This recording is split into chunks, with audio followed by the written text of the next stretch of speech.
longitudinal strain coefficient, so which is represented by here alpha. So it is the longitudinal strain produced per unit stress.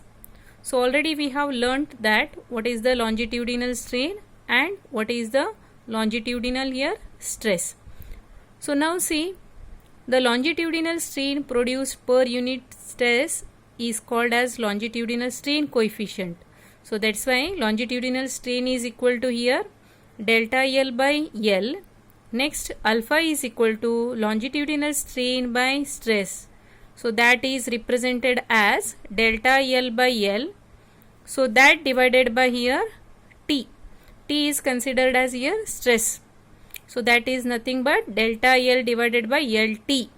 So that is delta L is equal to here represented as alpha LT.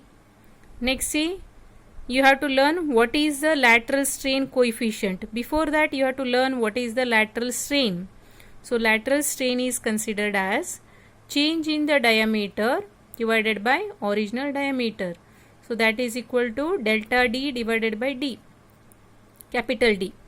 So lateral strain coefficient is equal to lateral strain produced per unit stress. So that is represented by here beta, and that is equal to lateral strain divided by stress. So that is equal to delta D divided by D by T. So that is equal to delta D divided by dt. Next, see Poisson's ratio, that is represented as here sigma. So which is related to both longitudinal strain coefficient and lateral strain coefficient, that is alpha and beta. So within the elastic limit, the ratio of lateral strain to the longitudinal strain is constant. It is called as here Poisson's ratio. So that Poisson's ratio is equal to lateral strain divided by longitudinal strain. So that is equal to delta D divided by capital D, and that divided by delta L divided by L. So that's why sigma is equal to delta DL divided by capital D delta L. So this is expression number 1.